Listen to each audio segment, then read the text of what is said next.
was younger, there were a lot of things that I didn't understand about the world, and one of those things is the quality of the various things that were out there, though you can sort of see that. A lot of times I miss some stuff, but one of the more important things actually was how things were priced. Did you ever wonder, for example, why Apple and Alienware can charge so much for their computers and Apple for their phones and so forth when compared to other people, and still seem to do just fine in the selling of it, in fact seem to do quite well? How about Tesla or, Lexus or Infiniti or whoever, why they can charge so much for their cars?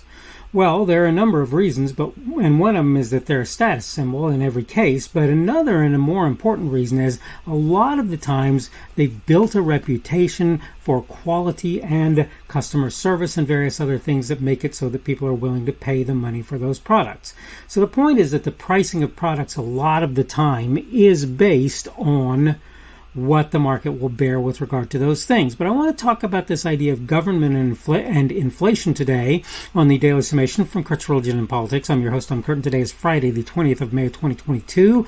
Welcome to everyone who's here on Rumble, on the podcast, on YouTube, on BitChute, on CloudHub, on my Facebook page. That would be the Kurt's Religion and Politics page on Facebook, on kurtzreligionandpolitics.locals.com, on minds.com, on the Kurt's Religion and Politics group, primarily there. Sometimes you'll see me on Let's Talk Autism. Probably will not be the case today. On Parler, on Gab, on Twitter, or wherever else you happen to be picking me up today.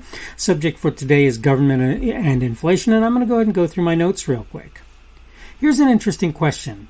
What's the relationship between government and inflation? Does it seem like an odd thing to ask? Is there some obvious answer in your mind? By the way, if there is, I'm more than willing to hear it. The reality is, I think more than a few people don't really understand that relationship. Truth is, most of inflation can be chalked up to one simple thing. In fact, by definition, this is the case. The thing would be prices rising for some reason or cause. In fact, that's pretty much the definition, right? Since government doesn't generally sell anything they make, that makes their ability to affect inflation. That means their ability to affect inflation is, as a result, various secondary mechanisms. The one they most have a, quote, right to, end of quote, is taxation. If government chooses to tax anybody, depending on how great the increase of taxation, whether it's a new tax or not, it can definitely trigger inflation. Arguments like we're taxing big corporations, therefore individuals won't pay that, are not less likely to cause inflation, but in fact more so. If you tax individuals, they might potentially, quote, eat, end of quote, the increase, and maybe not even realize it happened. Businesses, however, are acutely aware of tax increases and respond by hiking prices where they can't swallow the additional expense. If they can, then they won't necessarily hike prices. Put simply, they must be profitable, particularly if they're publicly owned or traded. If they're privately owned or traded, they don't worry as much about being profitable. It's still an important thing because the people who work in the corporation want to get paid and so forth. When you tax anybody, prices go up as a result. A ripple effect occurs, and wages tend to go up across the population. It's at least a 2-through cycle, okay, across the population as a whole, by the way, not just a part. So sometimes it's a part, but most of the time it's the whole. The more you tax or increase a given tax, the larger the anticipated effect in terms of wages going up. That's just something that you can count on. Sadly, when wages go up, the prices of the products and services created go up as a result, because they have to pay for those wage increases.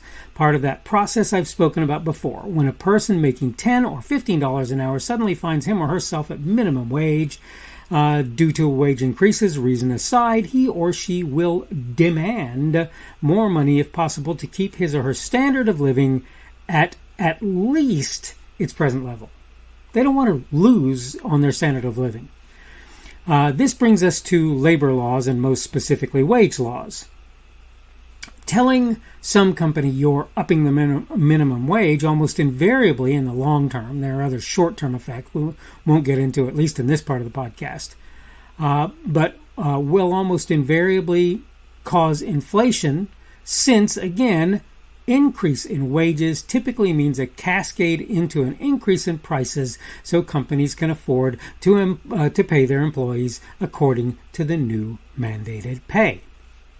In the end, it can generally be counted a wash, though many will either not get a pay raise, like me most of the time, and be poorer as a result, or find other places to work where the management will pay them more, which will mean you'll have a shift in the labor force. Since it takes more dollars to buy the same amount of bread, that's why it'll be a wash. Excuse me, I get a little bit complicated in my language, forgive me. But that's why it's a wash, because even though wages go up, prices went up, wages are worth less, so now you have to pay somebody more for them to be able to do the same amount of buying. Funnily, this brings us to the next topic of conversation: inhibition of trade through regulation. That's because minimum wage laws are a pretty good example of one such regulation. Even though they're labor laws, they're a good example of ways that inhibition of production occurs. Government also does things like tell people what they can and cannot produce. Can't drill for oil, can't refine oil, can't sell a soda over X size, say 20 ounces. Then there are things like farm, railroad, and forestry subsidies, right? These are often used for an odd purpose, to curtail production. I'll pay you for your corn if, in fact, you don't produce corn, or for the crop that you would have produced if you don't produce corn. Of course, there are definitely many other examples, right? The thing I'd like to make a point of saying, though, is government does not produce and is therefore not a primary in the inflation problem. Even so, they are a large problem where inflation is concerned. In fact, after I wrote my notes, I thought about this and I thought, you know what generally is most likely to cause inflation? Government activity. Government activity of one kind or another is going to cause inflation. Why? Because if government mandates the making of certain products, which is one of the things that we're currently talking about, the price for those products will necessarily and inherently go down, because when the others are mandated to make them, they will figure out how to do it, and they will work to do that quickly and cheaply, and there will be more on the market, and the result is prices will go down. That's just what you can expect as a result of that. If government says we'll pay you for not farming on your corn on your land, either somebody will farm something else and double dip, or they just won't produce corn and they'll lay back and let the land go fallow for a while. Right? The point I'm making is very, very simple. The point is, anytime government sticks its grubby little mitts into things, it changes how the production cycle works, where this kind of law or regulation or whatever it is happens to be true. It changes how things work. Oh, you can't drill for oil on public lands. Oh, you can't refine. We won't allow you to open more oil refineries. Whatever it happens to be. The second government sticks its little mitts into something like that, you can count on an increase or decrease in prices. And most of the time, you can count on it being an increase. If you look at private companies or even public companies, they are out to make money. Unless they can tell you some way, like Apple, who says we're making a superior product, that they're making a superior product, they can't charge more than what the market will bear. And even if they are making a superior product, they can't charge more than the market will bear.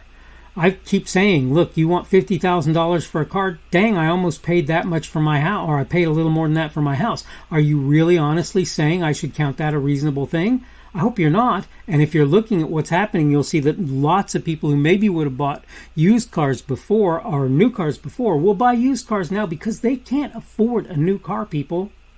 They're not going to do that. So, but and again, if you look at the reasons for all of this kind of thing, a lot of the time it's government. Because if a private business tries to up its price, most of the time it's going to have sufficient competition to make it so it just can't. And even if it doesn't have competition, unless it's an essential product, most of the time what's going to happen is people are going to go, too rich for my blood, I fold, and they're going to walk away. It's just that simple. So most of the time, even though they should have only a secondary effect, and in reality they do, government is still the cause for inflation, whether it's stepping in the way of people trying to produce things, or inflating the monetary supply, or whatever, taxing people more, whatever it happens to be, they are the reason for inflation. But it's not for the reasons that you would have thought. Oh, we can tax our way out of this. If you tax your way out of it, or try to tax your way out of it, what you're going to do is make it so that people out there are going to find ways to charge more for their product, which is going to actually drive inflation up, not down. And this is kind of what I wanted to talk about and get across today. This has been the Daily Summation from Kurt's Religion and Politics. I'm your host. I'm Kurt, and today is Friday, the 20th of May of 2022. That would be the beginning of the Sabbath at sundown today. Tomorrow will be Saturday, the 21st of May of 2022. That will be the ending of Sabbath at sundown tomorrow. If you observe the Sabbath, I hope your Sabbath is a good one. Thank you for everyone who's been here on Rumble, on the podcast, on YouTube, on BitChute, on CloudHub, on my Facebook page. That's the Kurt's Religion and Politics page there. On Kurt's Religion and Politics.locals.com, on minds.com. Today it should just be on the Kurt's Religion and Politics group there, on Parler, on Gab, on Twitter, or wherever else you might be seeing me today. Subject for today has been government and inflation, and tomorrow we're going to talk about something that's going to sound really odd, but it has to do with something that I saw people to say about the abortion debate, and it is vasectomy and abortion.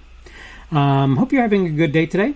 Hope everything is going well for you, and hopefully we will see you on Saturday, the 21st of May's edition of the Daily Summation from Kurt's Religion and Politics. And in case you haven't figured that out, that will be tomorrow's. Hope you're having a good day. As I say, hope everything goes well for you, and hopefully we will see you again tomorrow. The speaker on this edition of the Daily Summation is Kurt Schubert. This podcast was created on Friday, the 20th of May of 2022. The Daily Summation is created for Kurt's Religion and Politics. Thanks for watching today's edition of the Daily Summation from Kurt's Religion and Politics. Don't forget to come back tomorrow to check out the next one. Remember, on various platforms, primarily Rumble, YouTube, BitChute, and CloudHub, and the audio podcast, you can subscribe to my content. For the audio podcast, you probably want to use Apple, Google, or Spotify. Apple Podcasts, Google Podcasts, or Spotify. In order to find me on those platforms, you can go to the Kurt's Religion and Politics channels on Rumble, YouTube, BitChute, and CloudHub. You can also get to my content on Facebook by finding the Kurt's Religion and Politics page there. minds.com, where you will find me at the Kurt's Religion and Politics group, and Kurt's Religion and Politics.locals.com as well. You can look there. I post my daily video on various social media sites, really only about 3, Parler, Gab, and Twitter at present. I am at KP Schubert on each of them, and you can find me under them, and you can find the videos under me. You should be able to find my podcasts on Google and Apple Podcasts and Spotify. It's also on podcasts.kpschubert.com. That's podcasts with an S, .kpschubert.com. If you're looking for me on various of the podcast sites, you probably want to search Kurt's Religion and Politics, not the Daily Summation. Keep in mind you can subscribe to my content on various places that I put it. All constructive feedback is welcome. You can like, dislike, add a rumble, or give whatever feedback is available on any of the platforms that you can do such things. You can also add a comment on what I put there. Unless you're advertising or doing something that I believe will harm others, I'll leave your comments out there even if I don't agree with or understand them. I will try to let you know I've seen them when possible and may reply if I feel it's reasonable, appropriate, and possible, of course. Thanks again for viewing this edition of the Daily Summation from Kurt's Religion and Politics. Don't forget to come back again for tomorrow's as well.